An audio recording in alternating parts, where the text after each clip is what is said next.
Hi friends, మీ శ్రవంతిని. Welcome back to my channel Sravanthi Narla cooking recipes. ఈరోజు వీడియోలో టెంపుల్లో పెట్టే ప్రసాదం పులిహోర రెసిపీని అయితే మీకు షేర్ చేయబోతున్నా. మనం నార్మల్గా చేసుకునే పులిహోర కంటే ఈ టెంపుల్ స్టైల్ పులిహోర చాలా టేస్ట్గా ఉంటుంది. మనకు ఎప్పుడు కావాలనుకున్నప్పుడు ఇంట్లోనే ఈ విధంగా టేస్ట్గా ప్రిపేర్ చేసుకొని తినేయచ్చు. ముఖ్యంగా మన ఇంట్లో ఏవైనా ఫెస్టివల్స్ ఉన్నప్పుడు దేవుడికి నైవేద్యంగా పెట్టాలంటే ఇలా టెంపుల్ స్టైల్లో పులిహోరని ప్రిపేర్ చేయండి. ఈ వీడియోలో నేను మీకు స్టెప్ బై స్టెప్ ప్రాసెస్ని అయితే చూపిస్తాను. వీడియోని ఎక్కడ కూడా స్కిప్ చేయకుండా ఫస్ట్ నుంచి లాస్ట్ వరకు చూడండి. ఎవరైతే మన ఛానల్ని సబ్స్క్రైబ్ చేసుకోకపోతే ప్లీజ్ మన ఛానల్ని సబ్స్క్రైబ్ చేసుకోండి. ఇక్కడ నేను ఒక హాఫ్ కేజీ రైస్ని తీసుకున్నాను. Normal rice. Half KG rice అంటే వాటర్ తాగే గ్లాస్ తోటి, పెద్ద గ్లాస్ తోటి 2 గ్లాసుల రైస్ని తీసుకొని చక్కగా 2 టైం ఫ్రెష్గా కడిగి అన్నాన్ని వండి వార్చి చల్లార్చి ఒక పెద్ద బౌల్లో పక్కన పెట్టేసుకున్నాను. మనం పులిహోర రెసిపీ చేస్తున్నాం కాబట్టి వీలైనంత వరకు రైస్ను పొడి పొడిగా చల్లార్చి పక్కన పెట్టేసుకోవాలి. హాఫ్ కేజీ రైస్కి 100 గ్రామ్ చింతపండు వేడి వాటర్ పోసేసి ఒక హాఫ్ అన్ అవర్ వరకు నానబెట్టుకోవాలి. ఇప్పుడు ఫస్ట్ స్టెప్, ముందుగా స్టవ్ ఆన్ చేసేసి ఇప్పుడు పులిహోరకి పొడి ప్రిపేర్ చేసుకోవాలి కాబట్టి నేను మీకు పులిహోర పొడిని ప్రిపేర్ చేయడానికి ముందుగా స్టవ్ ఆన్ చేసి ప్యాన్లో 2 టేబుల్ స్పూన్ జీలకర్ర, 2 టేబుల్ స్పూన్ ధనియాలు, 2 టేబుల్ స్పూన్ ఆవాలు, 2 టేబుల్ స్పూన్ పచ్చిశనగపప్పు, 2 టేబుల్ స్పూన్ మిరియాలు, 1 టేబుల్ స్పూన్ మెంతులు ఇవన్నీ వేసేసి మంచిగా దోరగా వేయించుకోవాలి. మంటని లో ఫ్లేమ్లో పెట్టేసి అడగంటకుండా మంచిగా వేయించుకోవాలి. ఇలా మనకు 50% వేగిన తర్వాత ఇప్పుడు ఇందులో 5-6 వరకు ఎండుమిర్చి, గుప్పెడు కరివేపాకు, 1 టేబుల్ స్పూన్ ఆయిల్ వేసేసి చక్కగా ఒక 5 నిమిషాల వరకు వీటిని ఇలా కలుపుతూ ఉండాలి. ఆయిల్ వేయడం వల్ల కరివేపాకు క్రిస్పీగా అయిపోతుంది. ఇలా చక్కగా మనకు కరివేపాకు క్రిస్పీగా అయ్యేంత వరకు ఈ ఆయిల్లో చక్కగా మనం ఫ్రై చేసేసిన తర్వాత ఇప్పుడు ఇందులో ఒక హాఫ్ కప్పు వరకు నువ్వులు వేసుకోవాలి. నువ్వులు చిటపటలాడేంత వరకు మనం చక్కగా కలుపుకోవాలి.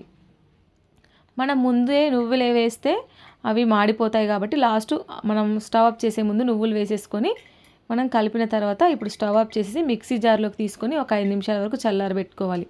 5 నిమిషాల తర్వాత క్యాప్ పెట్టేసి ఇలా మెత్తని పౌడర్లా పట్టుకోవాలి. చూడండి, ఈ విధంగా పట్టుకోవాలి పౌడర్.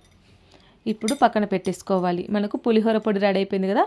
ఇప్పుడు స్టెప్ 2, స్టవ్ ఆన్ చేసి ఇదే నాన్స్టిక్ కడాయిలో ఒక హాఫ్ కప్ వరకు ఆయిల్ వేసుకోవాలి.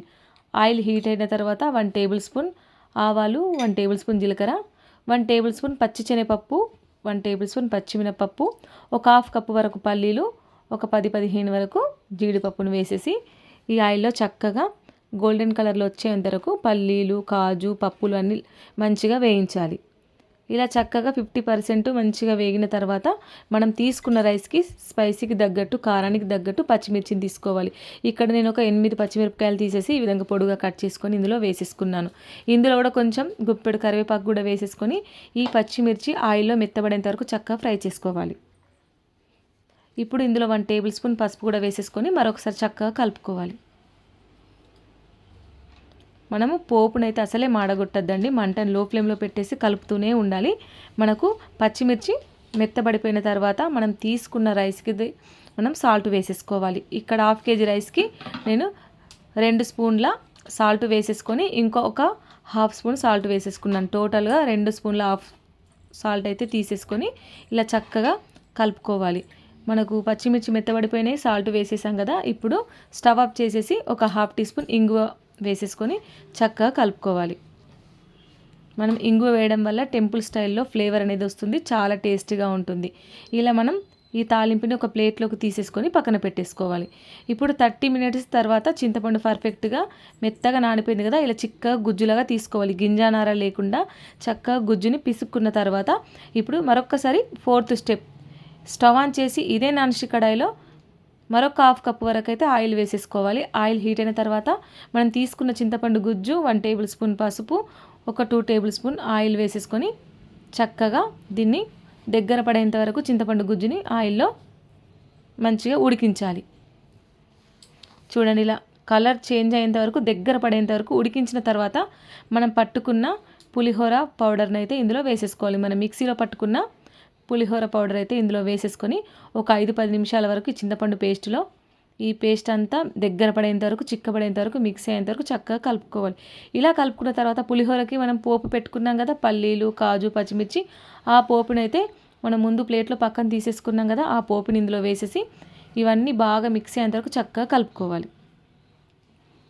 అన్నీ బాగా మిక్స్ అయ్యేంత వరకు ఒక 10-15 నిమిషాల వరకు మంటను లో ఫ్లేమ్లో పెట్టేసి అన్నీ బాగా మిక్స్ అయ్యేంత వరకు చక్కగా కలుపుకోవాలి. చూడండి ఈ విధంగా ఆయిల్ ప్యాన్ నుండి సపరేట్ అయ్యేంత వరకు చక్కగా కలుపుకోవాలి. ఇలా కలుపుకొని ఇప్పుడు స్టవ్ ఆఫ్ చేసేసి మనం పక్కన దించేసుకోవాలి. ఇప్పుడు రైస్ని పొడి పొడిగా చల్లారిపోయింది కదా, ఇదే పెద్ద బౌల్లోకి మనం పెట్టుకున్న ఈ పులిహోర తాలింపునైతే ఫస్ట్ ఆఫ్ ఆల్ ఒక హాఫ్ వేసుకోవాలి. ముందే మొత్తం వేయకూడదు.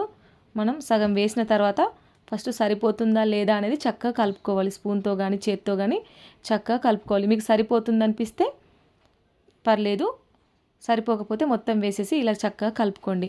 నేను మొత్తం వేసేసాను. తీసుకున్న 2 గ్లాసుల హాఫ్ కేజీ రైస్కి ఇప్పుడు నేను చూపించింది పర్ఫెక్ట్గా సరిపోతుంది. ఇలా కలుపుకున్న తర్వాత పైనుండి సన్నగా చాప్ చేసిన ఒక హాఫ్ కప్ వరకు కొత్తిమీర వేసేసుకొని మరొకసారి కలుపుకుంటే ఎంతో టేస్టీగా టెంపుల్ స్టైల్ పులిహోర అయితే రెడీ. నార్మల్ పులిహోర కంటే ఒక్కసారి ఈ విధంగా నేను చూపించినట్టు టెంపుల్ స్టైల్ పులిహోరని మీరు ప్రిపేర్ చేయండి. చాలా అంటే చాలా టేస్టీగా ఉంటుంది. ఇప్పుడు వినాయక చవితి నవరాత్రులు కాబట్టి నేను వినాయకుడికి నైవేద్యంగా పెట్టడానికి ఈ విధంగా పులిహోరని అయితే ప్రిపేర్ చేశాను. మీరు తప్పకుండా ట్రై చేయండి. ఈ వీడియో కనుక నచ్చినట్లయితే లైక్ చేయండి, షేర్ చేయండి, కామెంట్ చేయండి. ఈ వీడియోని మీ ఫ్రెండ్స్కి, మీ ఫ్యామిలీ మెంబర్స్కి, రిలేటివ్స్కి తప్పకుండా షేర్ చేయండి.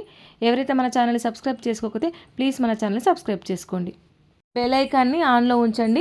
ఆన్లో ఉందా లేదా కూడా చెక్ చేసుకోండి. నేను పెట్టే ప్రతి వీడియో మీకు నోటిఫికేషన్ రూపంలో వస్తుంది. మీకు ఎలాంటి రెసిపీస్ కావాలో కింద కామెంట్ చేయండి, చేసి చూపిస్తాను. అంతేనండి. Thank you for watching. Bye.